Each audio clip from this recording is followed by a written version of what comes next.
El tema es que la ciudadanía puede entender que toda persona que se ve involucrada en una cuestión de orden penal, o en este caso una carpeta de investigación, y tú tienes el temor fundado de que te puedan detener por arbitrariedades, por informalismo, por la cuestión mediática, pues claro que me voy a esconder, pero no me escondo como diciendo soy culpable. Ahorita acabas de mencionar una detención ilegal, ¿no? Contra eso protege el amparo.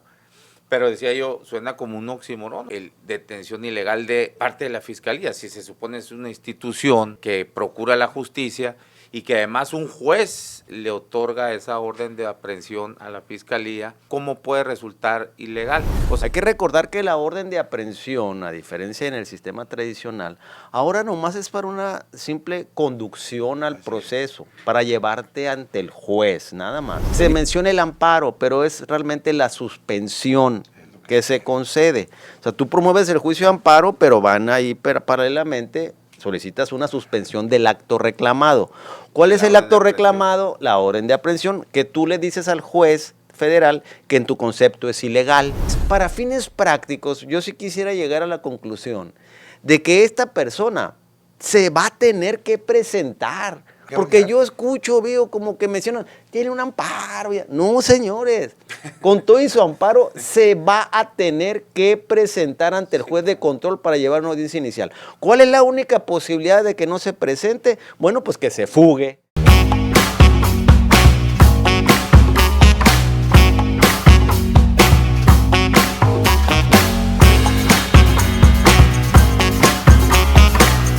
Bienvenidos a La Polaca con Aaron Tapia, el antropolítico donde lo único que no se degenera es la verdad, periodismo sin tapujos ni mordazas.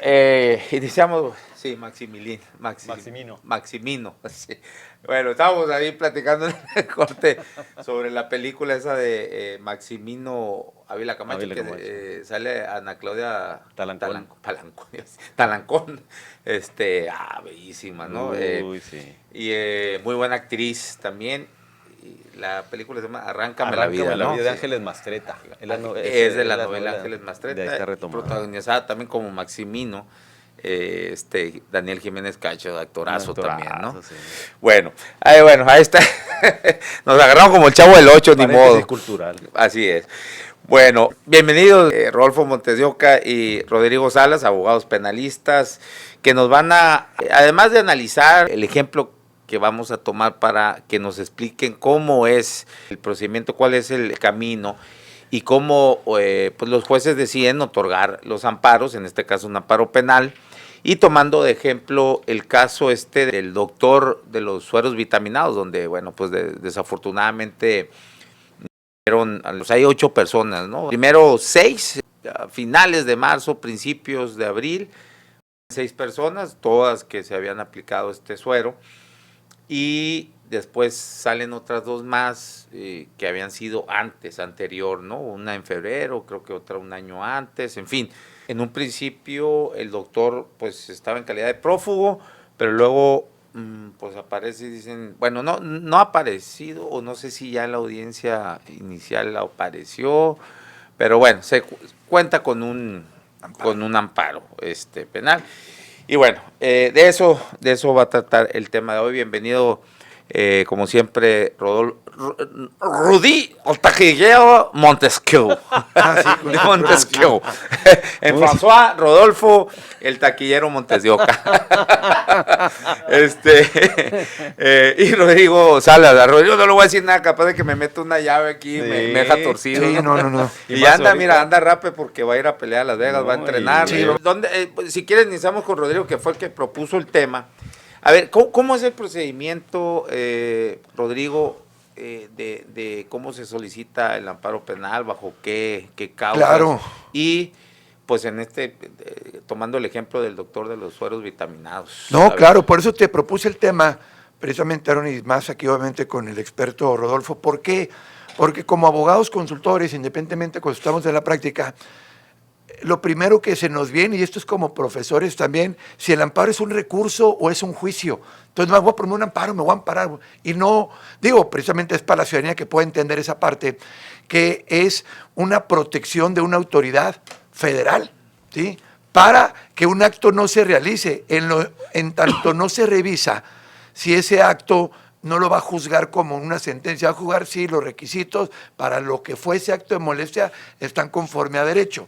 Luego entonces el recurso es dentro de un procedimiento y el amparo es un juicio de amparo, no es un recurso, es un juicio nuevo, es un acto nuevo que va fuera de un procedimiento, en este caso el procedimiento penal. Aquí empieza precisamente con el caso que estamos hablando de los sueros, donde ocurrió una conducta, ¿sí? Esta fatalidad de los hechos, y en lugar de querer tú llegar a aclarar, sentirte con confianza y presentarte a ver de qué se está, aquí está mi, pues, por decir una declaración o un primer momento, pues tenemos mucho miedo de un actuar, de una fiscalía, de unas autoridades, donde no que sean malos, no. Aquí la ciudadanía, el factor mediático es que lo agarren porque va a estar, y la gente no entiende, por eso era mi tema, cómo funciona un amparo penal, por qué tiene derecho. Y ahorita tú dijiste la palabra prófugo. Usar la palabra prófugo sí existe cuando se han agotado, que creo que ya lo hablamos en otro programa, la citación y la comparecencia. Entonces, por eso te libran una orden de aprehensión. Pero en este caso, el tema es que la ciudadanía puede entender que toda persona que se ve involucrada en una cuestión de orden penal, o en este caso una carpeta de investigación, un procedimiento de que se te está investigando, y tú tienes el temor fundado de que te puedan detener por arbitrariedades, por informalismo, por la cuestión mediática, pues claro que me voy a esconder, pero no me escondo como diciendo soy culpable, y entonces ¿por qué se esconde y por qué se abre la justicia? No, porque tengo que primeramente buscar mi juicio de amparo, promover amparo, para que me otorguen una suspensión, que ahorita más adelante hablamos de esa suspensión, para efecto de ¿qué? De que no me detengan de una manera violentando o vulnerando mis derechos de saber si o no ese acto existe, y lo más importante, que la orden de aprehensión cumpla con los requisitos constitucionales para ello, mi estimado. Okay. Bueno, Rodolfo Montes. Bueno, en cuanto al tema del técnico del amparo, que como bien dice aquí el maestro Salas, es muy importante que la gente lo pueda entender. Sin embargo, yo quisiera, si no te es inconveniente y me lo permiten, aprovechar este foro para poder expresar algunas opiniones sobre este tema, sobre este caso, porque pues coincide que soy yo, funjo como asesor jurídico de una de las víctimas, la familia de la señora Dinora Ontiveros. Fue anterior, ¿verdad? A estos, sí, ese hecho fue anterior a estos recientes. Sí, sí, ¿verdad? Bueno, desde el principio en que acudieron a los medios, ya iban las hijas de la señora. Pero sí, ya ves que hay otro de una señora Catalina, que fue más reciente. Sí, fue un poco más anterior el tema o lo que sucedió con la señora Dinora. Sin embargo, bueno, pues son casi contemporáneos, pues, ¿no? Entonces, lo que yo sí considero en este asunto, ahora que estoy pues como asesor jurídico, tengo acceso a la carpeta de investigación por lo que hace a mi cliente nada más. Obviamente que las otras pues están llevando cada una por cuerda separada, cada una en su carril, pues, ¿no? Ahorita hablábamos de probablemente 8.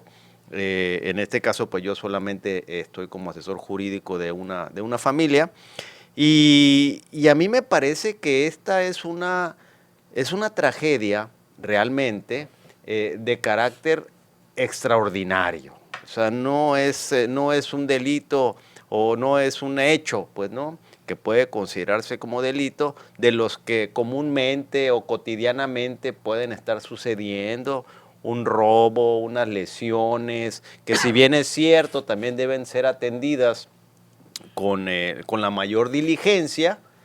Sin embargo, cuando hay temas extraordinarios que incluso pues acuden a la comunidad, como este caso, que no lo podemos negar, es un tema de interés público aquí en nuestro estado por lo menos, y en su momento llegó a tener una divulgación de nivel nacional, y que te aseguro que en cualquier momento, incluso internacional también, como dice aquí el maestro, de tal manera que en cualquier momento pues esos mismos medios van a voltear para preguntar, bueno, ¿y qué ha sucedido con ese tema? Y entonces yo, como te decía, quisiera aprovechar este foro para dar algunas impresiones. Primero, y sobre todo en mi calidad de asesor jurídico, al tratarse de un tema así tan importante, tan delicado, extraordinario y sobre todo tan sensible, yo creo que la Procuración de Justicia, que es la primera instancia que atiende la investigación de esto, pues igual debe de actuar de manera extraordinaria, no darle el trato de un asunto cotidiano. Y resulta que en este caso en particular, la carpeta de investigación está instruida por un agente del Ministerio Público en lo que se llama el sector 1 y 3 de Hermosillo, ahí cerquita por el Boulevard Rodríguez, en donde, pues, como sucede lamentablemente en un buen número de agencias del Ministerio Público, pues están rebasados de trabajo. Ya lo hemos expuesto aquí en ocasiones en cuanto a que al sistema penal acusatorio, para que pueda realmente funcionar, pues es indispensable que solamente se judicialice, llegue en etapa de juicio hasta no más del 5% de las denuncias y los conflictos que llegan a las agencias del Ministerio Público, porque precisamente para eso está diseñadas las salidas alternas y otro tipo de figuras que tiene el propio Código Nacional de Procedimientos Penales. Sin embargo, en estos últimos tiempos a mí me parece que los criterios de oportunidad se han complicado, los procedimientos abreviados, etcétera. De tal manera que todos esos mecanismos previstos por el Código Nacional pues no están siendo explotados como debe ser e inclusive, y me consta que hay asuntos que en mi concepto no tienen ni relevancia penal y que aún así, bueno, pues van y judicializan y con eso también saturan al propio Poder Judicial. Y entonces, no lo digo yo, lo dice mucha gente, los mismos operadores. El sistema penal acusatorio aquí en Sonora, si es que no lo está ya, se está colapsando. Y bueno, eso viene y repercute al caso concreto que estoy ahorita exponiendo, porque siendo un tema tan sensible, tan delicado, obviamente que principalmente para las familias víctimas indirectas de esta situación y algunas directas porque sobrevivieron, y por otro lado, pues en la preocupación que también incide en toda la comunidad, pues requiere, en mi concepto, en mi punto de vista muy personal, de una atención también extraordinaria. ¿Y cómo sería esa atención extraordinaria? Bueno, no lo puedes mandar a que esté siendo atendido por un agente del Ministerio Público.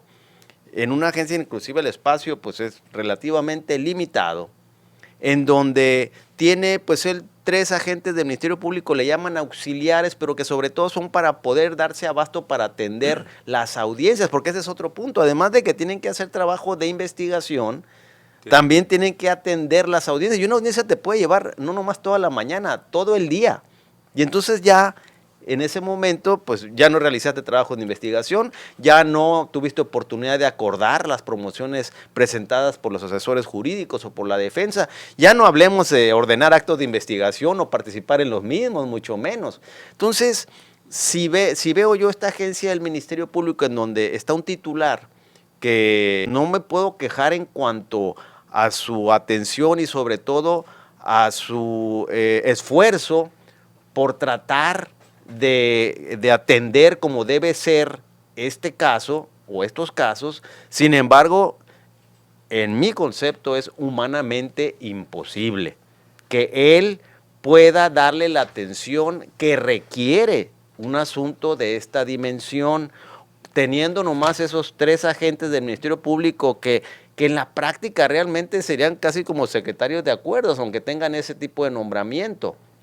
Y adicionalmente, pues poco personal, de tal manera que si es indispensable para que este asunto pueda llegar a buen puerto, y alguna vez aquí lo decía yo, pues todo lo que se dice, todo lo que se habla, que si los sueros, que si los trajeron, que si la inhumación, que si la exhumación, que etcétera, todo eso que son actos de investigación y diligencias que se tienen que realizar, todas ellas se tienen que traducir o convertir en medios de convicción que puedan sostener primero una imputación para que se pueda lograr una vinculación y luego el debate de medidas cautelares, luego una audiencia intermedia, luego la audiencia de juicio, luego una posible apelación y al final un amparo directo, que es diferente a lo que está ahorita comentando el maestro, pero es toda una ruta larga, pero donde los cimientos son en este momento,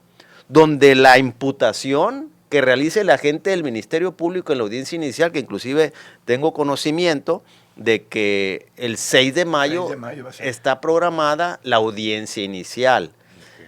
Sin embargo, si esta etapa, si esta fase de investigación inicial, los indicios que se recabaron, los medios de convicción que se van a exponer ahí al momento de solicitar vinculación a proceso y además la preparación de cómo se va a expresar también la imputación, porque la imputación es la base de todo el proceso penal. Si la imputación lleva algún defecto, el asunto se te va a caer. Entonces, si quien está trabajando en esto es un agente del Ministerio Público que no nada más tiene estos 8 casos, sino adicionalmente tiene todo lo que ordinariamente le llega. Imagínate, su sector, tengo entendido que va desde la Reforma hasta López Portillo y para el norte quién sabe hasta dónde. Entonces, cualquier tipo de delito. Entonces los delitos que llegan ahí no son los de querella ni los de, vamos llamándole, de violencia de género, pero sí todo lo demás, robos, etcétera, de que son de oficio, llegan ahí y sí tienen un volumen, yo lo acabo de ver, enorme, y no es privativo de esa agencia del Ministerio Público, es por lo general en muchas de ellas. Sin embargo, en este caso en particular, yo sí considero, hay una vicefiscalía de investigación y hay una dirección general de investigación que usualmente cuando son temas extraordinarios como este, que no se puede negar que es de esa naturaleza, bueno, pues ellos, por lo menos ahorita que están en la etapa de investigación, que son los cimientos, que es la base, deben de conformar, en mi opinión, un cuerpo de agentes del Ministerio Público bien entrenados, bien preparados, bien capacitados en 2 aspectos. En la investigación, para que puedan dirigir a los agentes ministeriales de investigación criminal al momento de la recolección de indicios e inclusive estar al pendiente de una parte esencial y fundamental en este caso, que es la valoración que se va a hacer de el peritaje que se realizará, por lo menos en el caso que yo atiendo, del cuerpo de la víctima. Ya se hizo la exhumación, ya se hizo la inhumación, están trabajando los peritos de la Fiscalía General de Justicia. Nosotros, directamente yo como asesor jurídico, presenté un escrito en donde ahí solicito que dentro de esa valoración, de ese peritaje que van a realizar los forenses de servicios periciales de la Fiscalía, va un cuestionario muy detallado, muy técnico y una batería de preguntas que son lo que deben, en mi concepto, de analizar. ¿Por qué? Porque en este caso también en particular hay 2 puntos muy importantes: la causa y el efecto, pero sobre todo el nexo causal. Entonces, para eso la valoración del cuerpo es fundamental, porque ahí se va a encontrar qué sustancias pudo haber tenido ahí en su cuerpo y si coinciden con las sustancias que se está señalando como que son las que produjeron esas consecuencias. Pero Se por habla eso... de arsénico, ¿no? Pues es el problema, que no me gustaría decir de lo que se habla. Precisamente para eso es, porque aquí la función principal, de acuerdo al Código Nacional de Procedimientos Penales que tiene la institución procuradora de justicia, es, bueno, primero, el esclarecimiento de los hechos, pero de una manera seria, técnica, objetiva, no con base, pues, precisamente para eso, esclarecer los hechos de manera profesional. Segundo, procurar que el culpable no quede impune. Y tercero, pues reparar el daño a favor de las víctimas. Ya hablaríamos del cuarto, que es proteger al inocente, pero en este caso es otra historia. Bueno, el caso es que esa valoración, ese dictamen, ese peritaje que va a emanar de la Dirección de Servicios Periciales de la Fiscalía General de Justicia sobre el cuerpo, es esencial, es fundamental para el esclarecimiento de los hechos, y ahí es donde se necesita que los agentes del Ministerio Público, esos que te digo que debe hacer un cuerpo muy entrenado, muy capacitado, pueda y deba estar al pendiente de cómo se realiza esa valoración, y adicionalmente, si hay toma de muestras, de toda la cadena de custodia que se debe de hacer con sumo cuidado en un caso como este.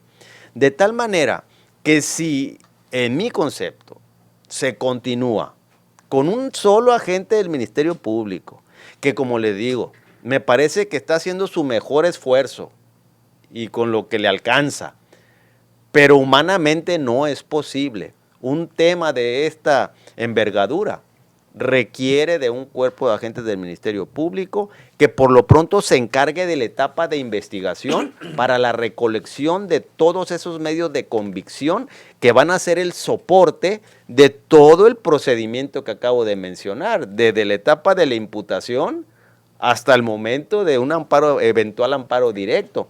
Pero si llegan al día 6 de mayo Sin nada. a una audiencia inicial con una carpeta de investigación que contenga registros de investigación y medios de convicción que no estén debidamente recabados en forma y que además de fondo también sirvan para acreditar, por lo menos a título de suposición como indicio razonable, ese nexo causal, es decir, estas son las sustancias, este fue el resultado, la muerte, y el nexo causal es el puente.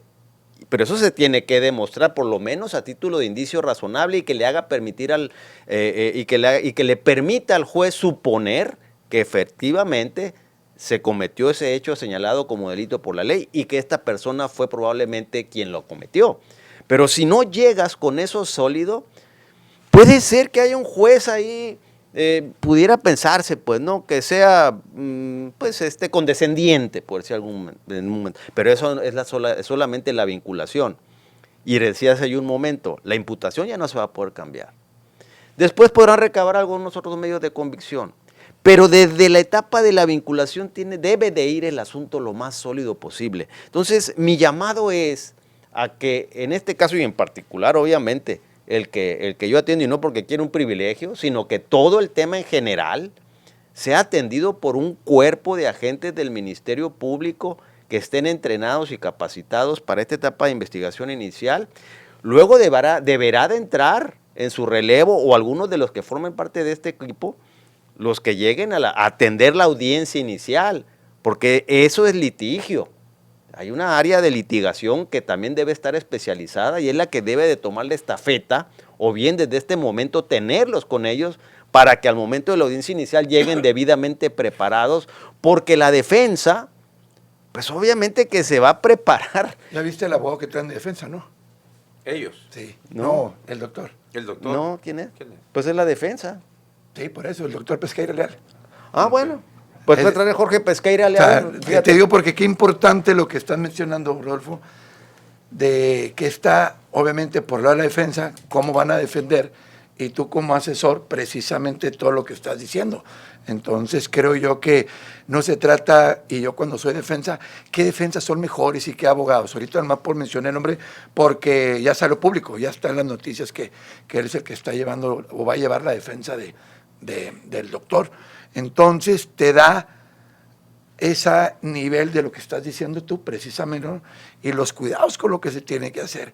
Y volviendo un poquito al amparo, o sea, imagínate si no tuvieras el amparo, una defensa de calidad a como la tienen ellos. Yo no es que esté a favor ahorita de si está o no estuviera detenido. El tema, por apoyar un poquito también a Rodolfo, es la importancia de que esté amparado y de que la gente entienda es que él también pueda defenderse desde afuera y no estar desde adentro. Pero él es el abogado. Hay que recordar que en un procedimiento penal, en mi concepto, es mucho más sencillo, o más bien es mucho más complicado el ser acusador que ser defensor. Porque, pues ya lo hemos dicho aquí, el asesor jurídico y el agente del Ministerio Público, pero sobre todo el Ministerio Público, tiene que construir un castillito de naipes muy sólido. Cualquier naipe que no vaya bien acomodado, con un pequeño soplido se cae. Y entonces, por eso cobra, de nueva cuenta lo digo, especial relevancia el que se haga con sumo cuidado, porque después vienen los reclamos y las frustraciones. Y en este momento, sí, yo considero que la Fiscalía General de Justicia, y lo hablo yo ahorita ya como asesor jurídico de una de las víctimas, necesita reforzar la atención de estos asuntos. Obviamente yo considero que en particular el que yo estoy atendiendo, porque si continúa con un solo agente del Ministerio Público ahí donde está, no va a tener, creo yo, los medios suficientes para poder presentar un caso, una teoría del caso debidamente sustentada. Claro, para eso está también el asesor jurídico, para poder ir proponiendo actos de investigación y participando en los mismos. Pero al final no los va a hacer uno, lo tiene que hacer el agente del Ministerio Público, lo tiene que hacer los agentes ministeriales de investigación criminal, que inclusive ese es otro punto. Debería de haber agentes ministeriales de investigación criminal, que hay que recordar, porque también esa es una cuestión que debemos de tener presente. No son los agentes ministeriales de investigación criminal policías preventivos, como que luego en ocasiones los quieren etiquetar. Son investigadores, son detectives, son como si fuera el FBI. Ellos, el agente del Ministerio Público se apoya en ellos para que ellos vayan al campo a recabar, a investigar, a entrevistar, a recolectar indicios, claro, bajo la supervisión del agente del Ministerio Público.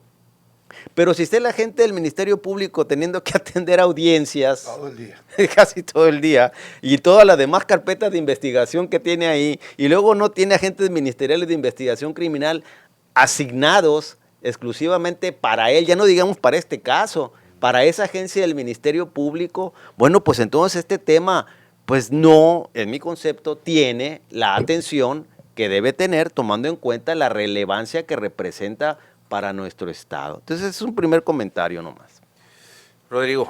Venga, no, pues claro que sí. Mira, con relación al amparo un poco, en cuestiones de que la gente pueda entender cómo funciona, que también lo comentaste al principio, cualquier persona que crea que está siendo molestado, está en su persona, en sus bienes, pero vámonos al meollo en cuanto a la persona que es la libertad. Hoy en día, si tú ves un policía, te está siguiendo, o en tu colonia no hay policías y empiezas a sentir incluso que tienes el temor. Claro, si tú sabes si hiciste algo, pues claro que es probablemente que esté una investigación o puede haber un amparo, puede haber una orden de aprehensión. Pero si tú estás muy tranquilo y de repente empiezas a coincidir con ver tantas patrullas, sirenas, o que te están buscando, que llegan, oye, queremos entregar un papel, toda persona tiene derecho a pedir un amparo, como tienes un juicio de amparo. Por lo general van con abogados para tramitar un amparo. Y el amparo es muy sencillo relativamente porque tú vas a invocar el temor fundado de que se te prive de tu libertad ilegalmente. Entonces, aquí es donde viene esa pregunta o ese comentario, Aaron. Y legalmente, bueno, si las órdenes de aprehensión sí. son legales, ¿por qué tengo el Sí, temor? suena como oxímoron, ¿no? Sí, pero legalmente, ¿por qué? Porque hay veces, y ahorita lo que está diciendo Rodolfo es fundamental, porque supongamos que hubiera habido la audiencia para pedir una orden de aprehensión, pues el Ministerio Público tiene que tener los mínimos indicios, estos datos para demostrarle obviamente al juez que va a librar orden de aprehensión, la necesidad de cautela, efectivamente a lo mejor se le mandó un citatorio y ya no compareció y andará prófugo, pero aún así, ¿por qué le concede a una persona un amparo? Que eso también es muy importante mencionarlo, si tiene una semana, 2 semanas, un mes que pasó esto y ahora aparece con un amparo en mano y va a poder atender una audiencia inicial. Bueno, es que el que tú estés prófugo, como lo pueden llamar, puedes estar, bueno, literalmente, ¿por qué no decirlo?, escondido porque te están buscando y te hace una orden. Bueno, el juez federal, que es el que otorga una suspensión para determinar en su momento, si esa orden de aprehensión está bien dictada, cumple con los requisitos, no te pone a ti si estás prófugo, si estás escondido. Ahorita hablaremos en un siguiente segmento cuándo sí procede, porque hay delitos, como en este caso, ¿sí?, que no, cuando son homicidios culposos o son, domicilios dolosos o secuestro, o los del 19 constitucional y también el que establece el Código Nacional, donde no opera la suspensión, donde se acabó. No te van a conceder un amparo. Bueno, ¿cómo le hicieron para conseguir ahorita un amparo? Bueno, es que los jueces de distrito una cosa y tienen prohibido, por la cuestión de este sesgo emocional, incluso las noticias, llegar con un amparo, no va a conocer el nombre, a mí me pueden poner, es un amparo precisamente contra una posible orden de aprehensión, me están buscando. El juez, siempre y cuando no detecte alguna irregularidad de la demanda o no detectara algo que vaya en contra, ¿sí?, obviamente de la nación, ahorita en unos casos, bueno, no traigo ahorita el poner casos drásticos, pero que te puedan negar la suspensión, te la van a conceder en 24 horas. Pero, por ejemplo, aquí, a ver, preguntas así bien básicas de sentido común para los que no somos abogados. Ahorita acabas de mencionar una detención ilegal, ¿no? Contra eso protege el amparo. Pero decía yo, suena como un oxímoron, o sea, es contradictorio el detención ilegal de parte de la Fiscalía, si se supone es una institución que procura la justicia y que además un juez le otorga esa orden de aprehensión a la Fiscalía. Entonces, ¿cómo puede resultar ilegal? O sea, son las cosas que a veces uno, como simple mortal ciudadano, insisto, Mira, sin ser abogado, que no entiende bien por qué entonces otra instancia superior suspende esa orden de aprehensión, por lo menos, o sea, temporalmente, pues, ¿no? Mientras se muestra. Sí, claro, porque el temor fundado de la libertad, por ejemplo, en este caso. O sea, ¿por qué un juez otorga la orden de aprehensión? Es un juez del fuero común, me imagino, ¿no? Sí, el juez de control. El juez de control. Y luego otra instancia. Es una audiencia privada donde Fiscalía, sí, como bien dice, muy importante, Rodolfo, tiene que ir preparada para decirle, juez de control, necesito una orden de aprehensión ya. ¿Por qué? Por varias situaciones. La más común es porque, perdón por la expresión, se va a pelar, se va a ir de aquí, está en el aeropuerto, ya lo tenemos, pero pues no lo podemos tener porque no tenemos la orden de aprehensión. Entonces, si lo detienen, aunque en caso muy urgente un Ministerio Público pudiera ordenarla y luego ratificar, ya es otra situación. Por eso también se esconden las personas hasta no tener esa orden de que no te puedan detener. ¿Por qué? Porque mientras no tengas esa audiencia, el juez tiene que ratificar, porque voy a dictar esa orden de aprehensión, ¿con base en qué? En todo lo que acaba de exponer ahorita Rodolfo, que tiene que ir al fiscal con datos, con indicios, con lo mínimo de que el hecho haya ocurrido, sí, que en este caso, pues bueno, las simples noticias dan más que suficiente, sí, una razón para decir, bueno, y entonces, hay que ¿por qué un juez federal va a decir, no, esa orden de aprehensión ¿por en qué? estos momentos está mal? Porque ¿qué pasa si no me amparo? Pues van a llegar, me van a ejecutar y hasta ahí llegó la orden de aprehensión, ¿eh? O sea, la gente acuerda, la orden de aprehensión es para ponerte con el juez. Luego va a venir todo lo que dijo Rodolfo, una audiencia para determinar. Pero yo no quiero estar ni un minuto o un mes en lo que se lleva detenido. Como todo los esto. de la SEC. Bueno, 2 meses y en lo que se lleva. Ahorita, por ejemplo, ¿qué pasaría si lo detienen? El 6 de mayo. Y luego de ahí no van a ir, van a pedir audiencia más. Pero mi pregunta es, o sea, ¿qué elementos considera el otro juez? ¿O por qué? Sí, pues, falta de motivación. A Si ver. me permites nomás. Mira, creo entender que tu pregunta o tu duda es, ¿por qué si la orden de aprehensión se emitió conforme a derecho, Ujú. por qué se puede considerar ilegal si fue Así emitida es. conforme? Bueno, en primer lugar, siempre pues la autoridad que le emite va a decir que lo emitió conforme a derecho. Y el ciudadano contra quien se emite va a decir que se emitió contra derecho. Entonces ahí hay una contradicción. Así es. ¿Y quién va a resolver esa contradicción entre estas dos partes? Pues al final sería el juez de distrito, a través de ese juicio de juez amparo. federal. Sin embargo, hay que entrar en la parte de la práctica. ¿Para qué es?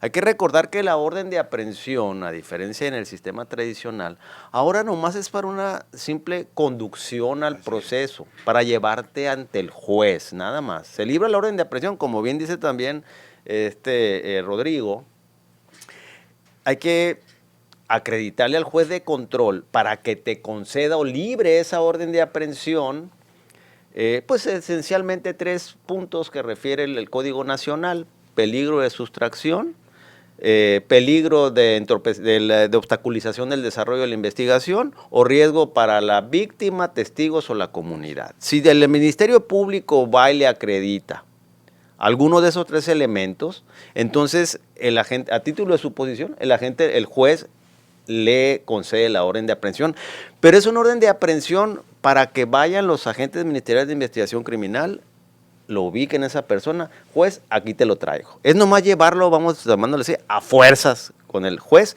para que se lleve a cabo la audiencia inicial. ¿Cuál es el efecto de, se menciona el amparo, pero es realmente la suspensión que se concede? O sea, tú promueves el juicio de amparo, pero van ahí paralelamente, solicitas una suspensión del acto reclamado.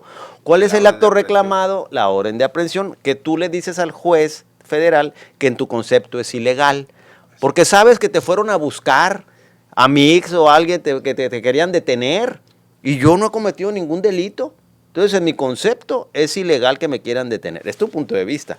Ahora, ¿por qué el juez la concede, el juez de distrito? Nomás para terminar. Okay. El juez de distrito, ¿por qué la concede tan sencillo de inmediato en el momento de la erradicación? Porque tú haces esa expresión bajo protesta de decir verdad y el juez de distrito, atendiendo al principio de buena fe, revisa 2 situaciones: la apariencia del buen derecho y el peligro en la demora. Si él considera que pues aparentemente me lo estoy diciendo bajo protesta de decir verdad y efectivamente lo quieren privar de su libertad, y además si no se lo concede en este momento se va a perder la materia del juicio principal, que es su libertad, entonces y así se le concede la suspensión.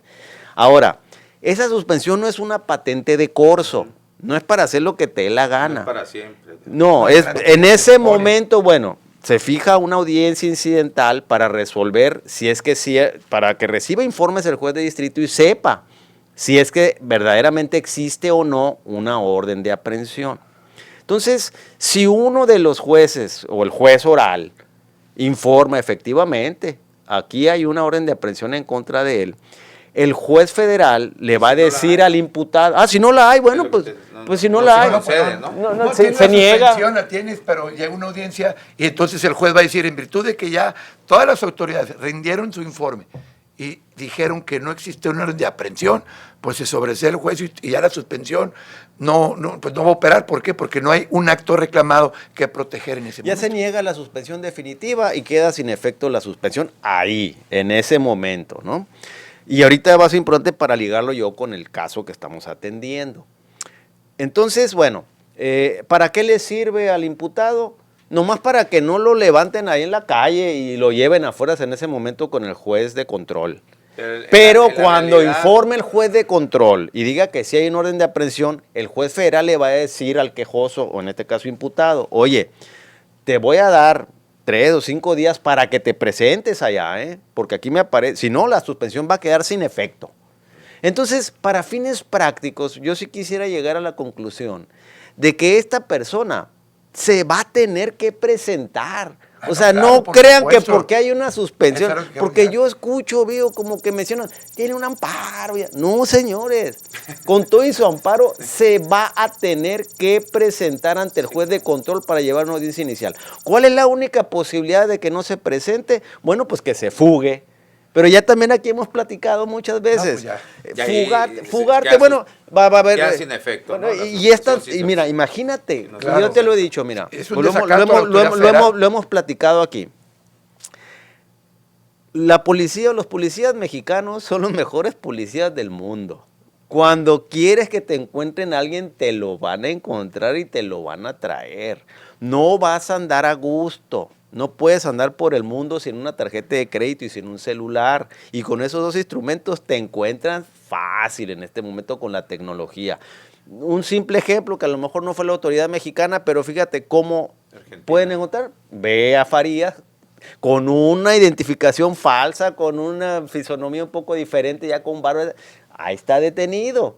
Entonces, y todo ese tiempo que transcurrió, te aseguro que no tenía una vida tranquila. Entonces, nomás como conclusión, en cuanto a la discusión del amparo, etcétera, este señor va a saber que se va a presentar.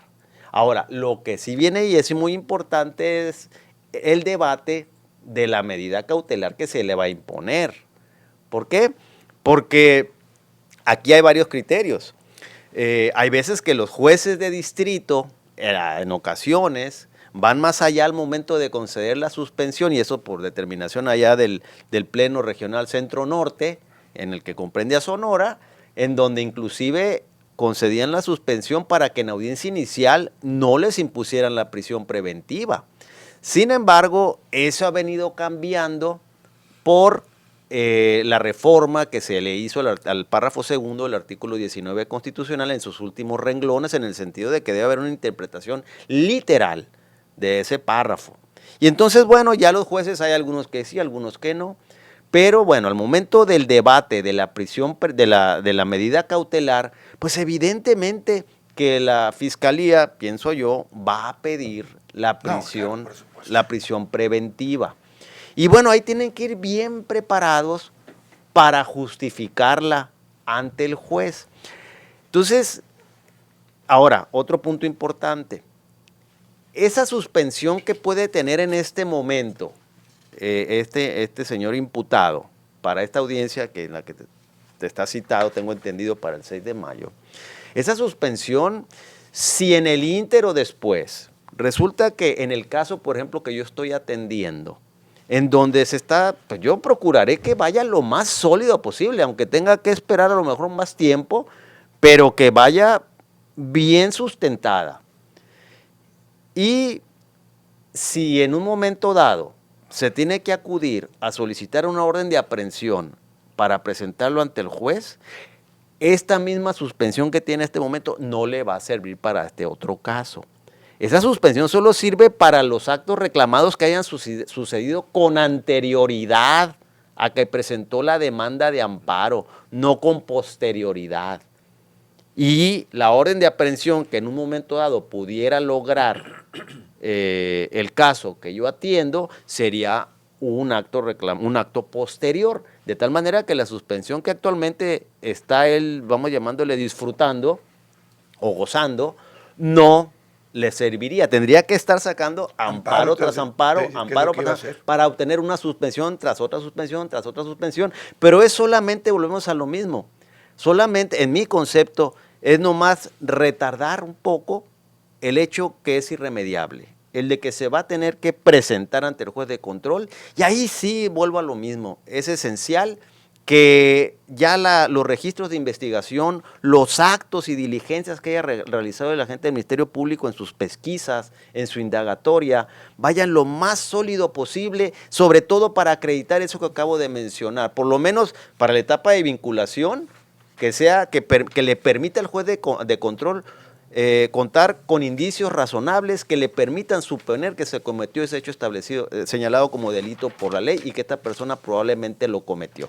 Ya más adelante podemos platicar de por qué yo considero que en un momento dado debe de explorarse y analizarse con mucho detenimiento la posibilidad de que esto sea clasificado como homicidio doloso en su modalidad eventual.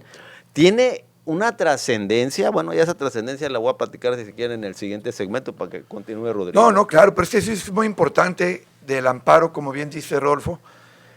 es un fin, tarde o temprano se va a vencer, tarde o temprano tiene que presentarse, pero el amparo te podrá servir para debatir las medidas cautelares, que es lo que tocó muy importante Rodolfo. Supongamos que llega el 6 de mayo y pues va a empezar la audiencia inicial, se formó la imputación y va a tener oportunidad de declarar o no. Podrá estar obviamente asesorado en ese momento que esa declaración le puede beneficiar, pero si no declara no le perjudica. Y ver si se acoge al beneficio, bueno, a su derecho de ampliar el término para ofertar medios de prueba o datos de prueba.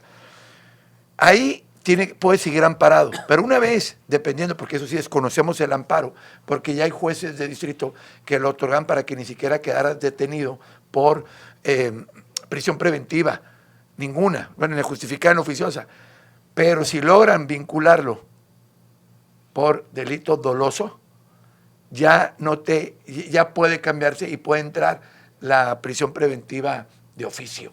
Entonces, el amparo tampoco le va a servir, porque es muy claro, y como bien decía Rodolfo, la literalidad con esta reforma. Y fíjate que acaba de haber un respiro hace un mes en estos tribunales de la Centro Norte, donde aún así con la literalidad, si no me acuerdo fue la contradicción o que resolvieron 3/2026, donde deberían de, por lo menos de México hacia arriba, aunque fuera del catálogo, conceder la suspensión y que no se detenga. Pero ya llegó a la Corte y la Corte lo detuvo, no han hecho el engrose, no es obligación aplicarlo. Entonces tampoco como defensa puedes llegar a decir, bueno, es que en el debate de medidas cautelares mi amparo sí me va a dar para no quedar detenido, pues si no con la prisión preventiva oficiosa, con la prisión preventiva justificada, que es obvio, pero como dice Rodolfo, si menos delitos la piden en accidentes de tránsito, ¿sí? Con seguro los dos, si la piden, pues creo yo que aquí la van a pedir, pero ipso facto, ¿no? Entonces va a estar muy, no quiero decir muy interesante como un partido, sino muy interesante la cuestión de los argumentos, y yo como abogado defensor, pues obviamente entendiendo el trabajo de Rodolfo y las víctimas, pero no hay la presunción de inocencia y la libertad, ¿cómo se va a llevar a cabo? Que es ahorita donde la gente está dolida, y para eso es que puede entender que el amparo te protegen para ahorita no te detengan. No quiere decir que ni te están juzgando de que ya te absolvieron y que no te vas a presentar. ¿Por qué? Porque con todo tu amparo y te ponen medida de prisión, vas a entrar. Lo que hace el amparo aquí es dilata un poco el proceso, y lo más importante, de aquí a que llegue la audiencia, pues estás en libertad y tienes oportunidad pues de recabar, o sea, de estar buscando con tus abogados medios de prueba, así como lo están haciendo pues Rodolfo y las víctimas desde afuera. Y eso siempre lo decimos nosotros en audiencia, estando el imputado adentro, aún así con la presunción de inocencia, se le está privando de su derecho a una defensa técnica debida y adecuada, como ahorita, por ejemplo, lo que acaba de mencionar Rodolfo, todo lo que se tiene. Entonces, por eso el amparo protege también esa parte tuya, no nomás la libertad, protege el derecho a que puedas, en igualdad de circunstancias, poder contrarrestar pues todo lo que está haciendo Fiscalía. A ver, leo algunos comentarios. Una pregunta para Rodolfo, dice, ¿qué tan común es una mala recopilación de documentos y pruebas por parte de los investigadores? Pues todo depende del caso concreto. Pues no puedo hablar de un promedio, ni puedo hablar ni generalizar tampoco. Lo que sí puedo decir es que de acuerdo al Código Nacional de Procedimientos Penales hay una palabra que me parece a mí esencial, que dice que todas las investigaciones que realiza el representante social debe ser de carácter exhaustivo y además de manera objetiva y profesional. Entonces, eso es lo ideal, así debería ser. El problema, a mí me parece, es que en este momento sí están muy rebasados los agentes del Ministerio Público en cuanto a trabajo. Y entonces, y la labor pues, del asesor jurídico es tratar de ayudar, apoyar, pero en ocasiones, bueno, pues tampoco puede ser suficiente. Realmente lo que se necesita es tener un mayor número de integrantes ahí del cuerpo de agentes del Ministerio Público en general, Y además es también esencial la permanente capacitación y entrenamiento de ellos.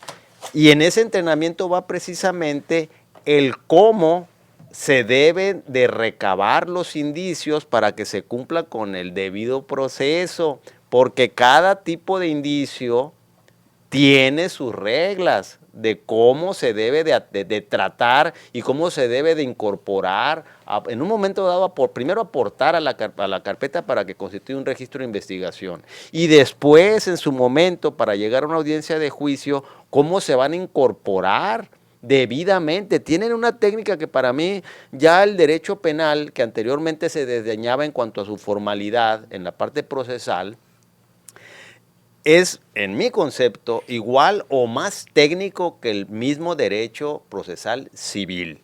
O sea, tiene que ser muy cuidadoso porque es muy garantista. Y cualquier detalle que no cumplas con los requisitos que establece el Código Nacional de Procedimientos Penales y alguna jurisprudencia aplicable al momento de estar llevando medios de convicción o quererlos utilizar en tu apoyo, bueno, pues eso va a producir que el asunto se caiga.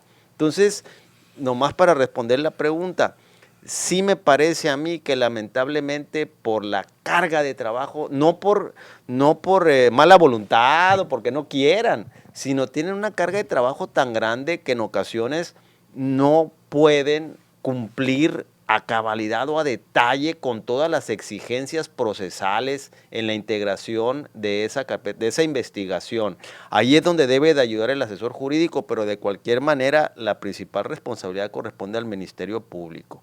Entonces, yo sí propugnaría, pues yo me imagino que es una cuestión de recursos económicos, de tal manera que la Fiscalía, es más, yo pues ya alguna vez inclusive en este programa lo hemos platicado, ¿cómo es posible esa disparidad en la asignación de presupuesto a la Secretaría de Seguridad Pública y a la Fiscalía General de Justicia?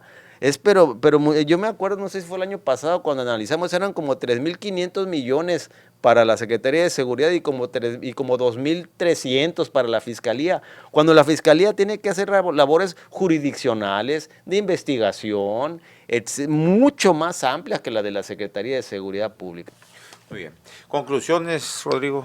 No, pues agradecerte como siempre la oportunidad de estar en tu programa, Aaron, y la intención pues que la ciudadanía pueda entender que el amparo obviamente es un medio de control constitucional, está en la Constitución. ¿Para qué sirve? Por si ponerle un nombre, porque no es como que, si me sirve o no me sirve, no. Es para proteger lo más sagrado. Es como los médicos protegen la vida hasta las últimas consecuencias.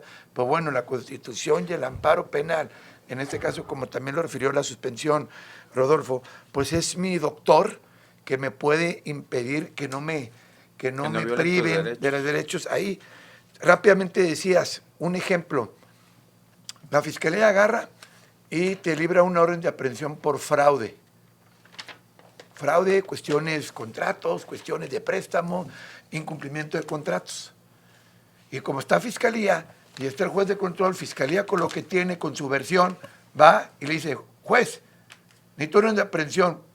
¿Por qué? Porque temor de fuga, etcétera, como bien lo dijo ahorita, pero pues porque engañaron a mi cliente, engañaron a esta persona y no demuestran. ¿Sí? Porque este caso lo llevé yo y obtuve un amparo y anduvo en suspensión, trae una orden de aprehensión, porque eran 3 imputados. Lo logro amparar, está en suspensión, llega a la audiencia constitucional y el juez de distrito dice, se ampara y protege. ¿Qué quiere ser un ejemplo?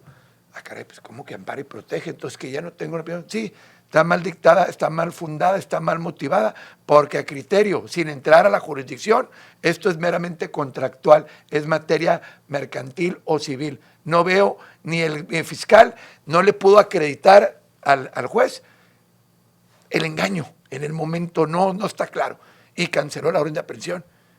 Y luego ya llevamos el proceso, y terminaron no vinculando. ¿Por qué?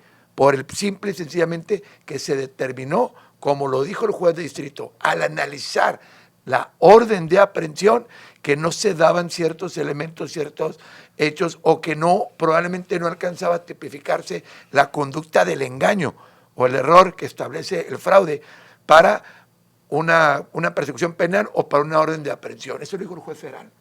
Entonces le llega el juez de control y tienen que acatar eso. Ahí te estoy tratando de poner un ejemplo que aquí no es que vaya a llegar y, es que no hubo muerte o no hubo nada médico. No, es que tú lo intentas porque puede estar mal fundada o motivada y puede esa parte pues ocasionarte en tu momento esa privación, por eso se llama privación ilegal de libertad. Y como conclusión, pues bueno, hay que conocerlo. La gente se puede acercar a los abogados penalistas porque es un derecho prácticamente que toda persona tiene, ya nomás sabremos si procede o no, y es buscar la suspensión. Y yo digo, pues claro, nunca he estado en una situación de estas, espero no estarlo, pero si hay una orden de aprehensión, una vez que la ejecutan, 72 horas es lo primero que puedes pensar que vas a estar detenido, porque la aprehensión es nomás para que se te ponga el juez de control. Entonces, invitar a la ciudadanía a que tenga la oportunidad de conocer el amparo penal y que no se sientan ni se estigmaticen con que ya está libre y ya no le va a hacer nada a los imputados. Es nomás, como defensores, tratar de defenderles la libertad y, claro, van a ir a conducirse a la audiencia inicial y en este caso concreto, creo suponer que el doctor debe, y obviamente con los abogados asesorados, presentarse para que pueda seguir con esto. Muy bien. Rodolfo. Pues ya nomás para terminar, yo sí pensaría que, o esperaría que no se descarte por parte de la autoridad investigadora en este tema la posibilidad de que este delito sea de naturaleza dolosa en su modalidad eventual. Yo considero, no voy a entrar en detalles, que sí pudiera actualizarse por lo pronto como una clasificación preliminar, pero además es muy importante porque eso impacta en la posibilidad en un momento dado de ser necesario en obtener una orden de aprehensión que tenga una mayor fuerza procesal. También en los efectos con los cuales se concede esa suspensión tiene mucho que ver que si es un delito doloso o un delito culposo. Lo otro también es con respecto al debate sobre las medidas cautelares, como decía Rodrigo, pues si resulta que se considera ahí ya clasificado como un delito doloso, aunque sea eventual, bueno, pues entra en la clasificación de los de prisión preventiva oficiosa, está discutible por el Pleno Regional Centro Norte, como bien decía ahorita él, en cuanto a que, bueno, pues emitieron un último criterio nuevamente pretendiendo que se tenga que debatir la prisión preventiva aunque sea oficiosa, pero eso está detenido porque la Corte le ordenó que no engrose a ese Pleno Regional, que no engrose, es decir, que no termine de formalizar ese criterio, y esto está detenido. Entonces, una clasificación como delito doloso, en un momento dado, permitiría que la prisión preventiva fuera pues más sencillo en un momento dado y con todo y amparo, su emisión. Y inclusive otra parte muy importante en la que impacta es en la prescripción, porque si se llegara a esta persona inclusive a sustraer de la acción de la justicia, sabemos pues que para computar la prescripción es la media aritmética de la penalidad. En el culposo son 7 años. En el programa anterior o en programas anteriores mencionaba yo que si se trata aquí de un delito, se le considera de carácter doloso cuando es cometido con sustancias, se convierte en homicidio calificado y la penalidad es de 25 a 50 años de prisión. Y si la media aritmética de 25 a 50 son 75, pues entonces la prescripción sería la mitad de 75 años. O sea, impacta en una gran cantidad de figuras jurídicas la clasificación preliminar que se haga. Por eso yo me parece que no se debe de descartar a priori y solamente de manera inmediata, nomás decir, no, pues es culposo. Y no explorar y buscar esa línea de investigación que determine que sí puede ser un dolo eventual. ¿Por qué? Porque el dolo eventual es cuando tú como activo dices, bueno, pues entiendo que puede suceder, pero si sucede, pues que suceda. Eres indiferente ante esta situación, pues, ¿no? Ahí está. Muchas gracias, Rodolfo Gracias. Montes de Oca. Gracias, Rodrigo Salas. Y gracias a ustedes por la conexión. Nos vemos y nos escuchamos mañana a la 1:00 p.m. acá en La Polaca con Aarón Tapia. Gracias.